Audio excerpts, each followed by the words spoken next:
Guys, Paul Morrow here for Opsdesk.org. So, quick midweek report, a lot going on. First of all, right now the news is being dominated by the fact that Donald Trump has managed to return to American shores Marc Fogel, an American who has been imprisoned in Russia for about the last 4 years. Very nice scene yesterday at the White House. Fogel's got to be saying to himself, I didn't see enough snow in Russia. I come home to the White House and it's snowing, but obviously he's still happy to be there. It was a really nice scene, and you couldn't help but see the joy in the guy's face. Russian prisons are no joke. So what is the larger context? We've talked about it a little bit here at the Ops Desk, and I'm surprised you don't hear more about it. Number one, 2021, Fogel gets grabbed by the Russians at the airport bringing medical marijuana into the country. Now, nothing in Russia happens relative to an American citizen coming into that surveillance state. That's an accident. They grab him. He gets a very heavy sentence, completely counter to the statutes that are actually on the books in Russia. Okay, I did this research. He didn't qualify for anywhere near the hit that he took. But here's the key. Russia didn't really get what they wanted out of it. They just got an American prisoner in their prison for medical marijuana. Essentially, they inherited a guy's care and feeding for the lengthy sentence that he got. It was just a small amount of medical marijuana. So what happens? About a year later, Brittany Griner happens. The same exact set of facts, pretty much. She's going into the country, medical marijuana. She's grabbed. She's imprisoned. She gets a sentence that's completely counter to the Russian laws that are on the books. But this time, it's a prominent black female American at the height of the Me Too movement, and they know, that is the Russians do, Putin knows, that's going to have a lot more purchase with the American media. Now, I am not implicating Griner in any of this. I don't know what happened there relative to her bringing the medical marijuana in. She says she'd been using the medical marijuana for a good long time, and she'd been playing for that team for a couple of years. So arguably, she'd been bringing it in and out of the country. So the whole thing, my point is, feels like a Russian operation. Putin didn't get what he wanted the first time that he got somebody, namely Fogel, and so a year later he sees the opportunity to grab Griner. Now Griner's playing on a Russian basketball team. She's making a lot of money. You know, the management of that team is actually demonstrably, at the very least, Putin adjacent. To me, the whole thing, even the potential hiring of Griner, feels to me like a Russian intel operation. And I hate to say it, but it worked. Why? Because then Putin got what he really wanted. When the time came for the Biden administration to have a heart attack about this and say, we got to get her back and got to get her back, Fogel was forgotten about. Griner became the card the Russians played against Biden to get back Victor Bout, the merchant of death. He is an international arms dealer. He was rolled up years ago, about 15 years ago now, a little more, 16 years ago, in a DEA operation run by our friend Derek Maltz, who's been on the podcast now, acting head of DEA. Him and his team got Bout out to Thailand, and in an operation stung him for dealing arms, and he was extradited to America after a lengthy delay, and he was prosecuted and convicted. Putin wanted him back for a couple of reasons. Number one, international arms dealer. Russia has an ongoing war with Ukraine still, despite the efforts by Donald Trump to try to end it, and it's been very unpopular on the home front. Reportedly, depending on the reports that you believe, upwards of 100,000 young men are casualties of that war, Russian men. The war is not universally popular. In fact, it's unpopular on the Russian home front. So, Putin gets an arms dealer back, which, of course, is valuable during wartime because you potentially get hard currency. The Russians produce a lot of weaponry, etc. Plus, God knows what else he can get into the country. But secondly, he gets to be able to say no Russian left behind. Okay, and this is a surveillance state we're talking about. Realistically, Russian intel, internal intel, and the FSB, which is the successor to the KGB, they run the place at Putin's behest. Now he can show them, I'll never leave one of you behind. Very popular move for his people, and it gives him cachet. Bout goes right into Russian government, and now he's member of the legislature. So if you needed any more proof that he was a favorite child of the Putin regime. There you go. What is the point? Simply this. Donald Trump just demonstrated you could have got Fogel back.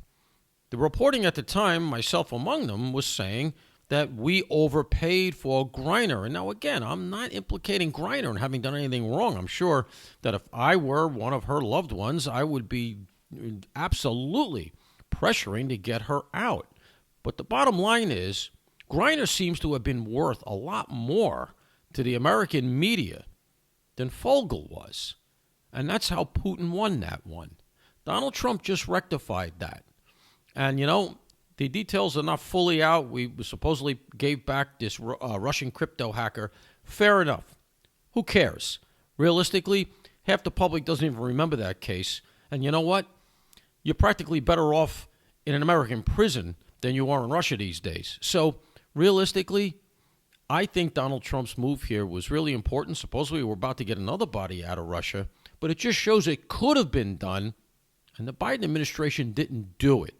And from where I sit, they should have to answer for that some way. They won't, but our media needs to answer for that as well. Second point, guys, USAID, much in the news these days. We've all heard about it. How do we advance the story?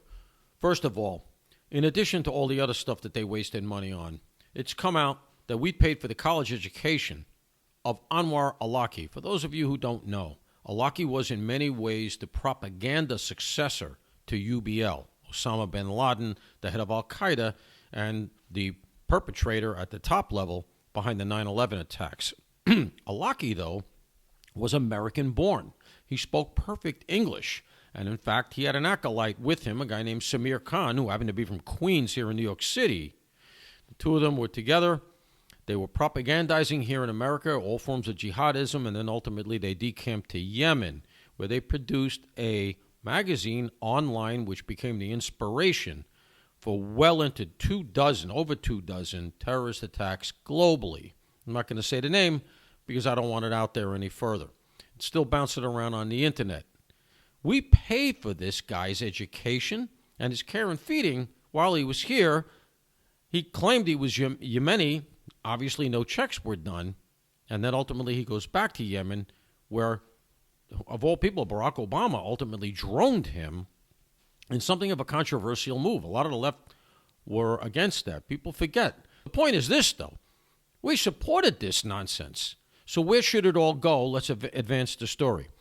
Well, we've got ample proof that the money's been wasted. The transgender comic book in Peru, the transgender play or opera in Guatemala. You've got DEI plays in Ireland. And, not for nothing, but what is the fascination with transgenderism? Half the Democratic platform these days seems to revolve around this single issue. In the history of humankind, 0.0001% of the populace has had genuine gender dysphoria, diagnosable gender dysphoria, which is a condition. Okay, it's a diagnosable condition that's existed and been recognized for years. But yet now, all of a sudden, we're supposed to believe that every Hollywood character, every actor, and everybody else all of a sudden just happens to have a transgender kid. You think these kids actually have a choice in this? Of course they don't. All right? They've become an accessory. They're a pocketbook. They're the latest purse for the Hollywood crowd to parade around in on the red carpet. Here's where it should go. This is USAID's at least partial doing. It's one of the ways that they have been trying to export this poisonous doctrine overseas to nations that need a lot more help than support for transgenderism. Now, this should be investigated. Doge has got the ball rolling, but there's a better way to do it in my estimation. Now that Doge has essentially pulled the Band-Aid off and we can see this, what should happen is a grand jury should be impaneled, but not for criminal purposes. And let me explain. Don't do this in Congress, because once you get into Congress, it becomes an opera, free-for-all, right? AOC gets on her soapbox and everything else, and everybody loses the thread. You can put together a federal grand jury whose purpose is to issue a report, and you have all the strength of law and interviewing people under oath. You can appoint a special prosecutor. Bondi can do this, okay? Our Attorney General, Pam Bondi, can do this. impanel a special grand jury to investigate USAID. Because I think one of the reasons that the Dems are losing their minds is because you're going to find, even if there's not direct kickbacks, you're going to find that there are people adjacent to them in these NGOs that have been getting all of this money. You're going to find their mistresses, their cousins, their boyfriends, their girlfriends, whatever. And that, to me, reeks of real corruption, certainly Washington-style corruption. The grand jury can get people in, interview them under oath, and then issue a report. It then gets referred for potential criminal prosecution. Even if it doesn't get prosecuted, this report should happen. It can be opposed, okay? It's a two-sided process. Once you're done, the people that are the subject of it can actually oppose it. Fair enough. That's our system, the adversarial legal system. But that report should be issued, and it should be issued in a way that the public has access to it so we can see what happened to our money. It should be, in my opinion, printed the way the 9/11 report was so that people can have access to it, but even put it online. We're in a much more digital age than when the 9/11 report came out. So put it online as a PDF and make it very user-friendly. Chapter it out by the various initiatives that our money went to and show how ridiculous they were and name the names. Use the interviews to develop what happened and show people how the Democratic Party screwed us. And I think that you'll not only damage the entire USAID initiative, and that agency will at least at the very least be reformed, but I think you damage the Democratic Party and their message of DEI, constant radical transgender theories, and all these other theories that we're supposed to buy into, and now we're supposed to accept because they're screaming on the mics and singing and chanting, which is behavior that convinces nobody. We should shine a light on this. And finally, guys, I just want to close with a quick mention of what seems to be going on in the courts relative to the initiatives that Donald Trump is trying to bring to bear on the federal government to shrink it, make it more efficient, etc. We have a number of instances across the country right now where Trump's initiatives are stalled because of the actions of a single federal judge, a district court judge, a federal judge at the lowest level. Why is this happening? Well, it's a quirk in the law that was not intended by the Founding Fathers, but it's developed over the last decades. It's relatively recent in our law, and it grew out of case law, okay? And it came out of a Supreme Court case, but right now, you've got Donald Trump blocked relative to USAID. The buyout right now looks like it's going to go forward, but that was stalled for a bit. You got the birthright citizenship thing. Whether you think that is legit or not, that's also stalled by a single judge.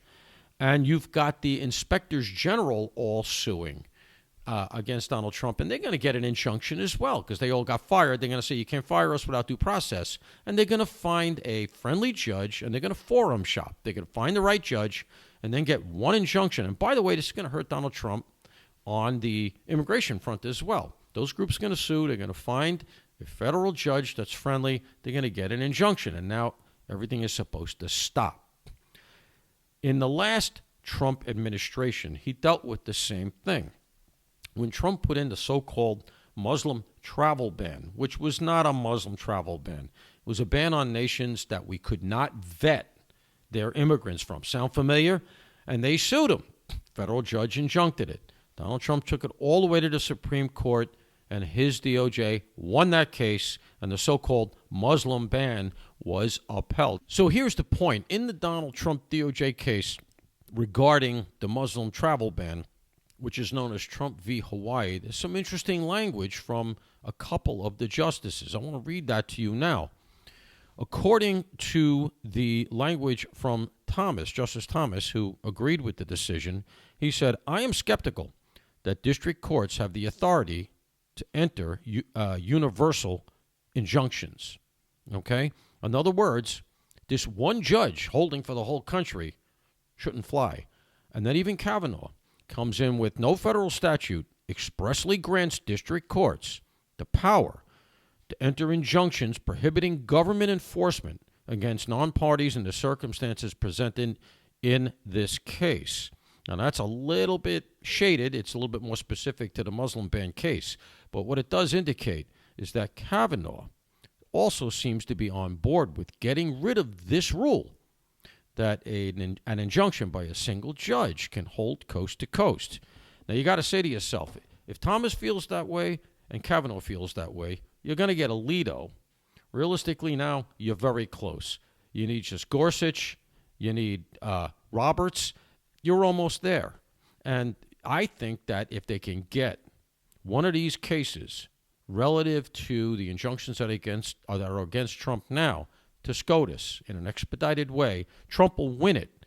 And, this should hold for both sides, because when they go back into power, and at some point it'll happen, the Dems are not going to want this either. The difference, of course, is that the Dems are the ones who almost always employ it. The Republicans don't use it as regularly and as effectively, frankly, as much of a weapon as the Dems do. Donald Trump should take the USAID case to SCOTUS. You'll never get a better case that has better facts, and facts make cases. Not only win that, but get rid of this rule. Otherwise, it is going to be a drag on the Donald Trump administration for the next 4 years. I'm Paul Morrow for the Ops Desk.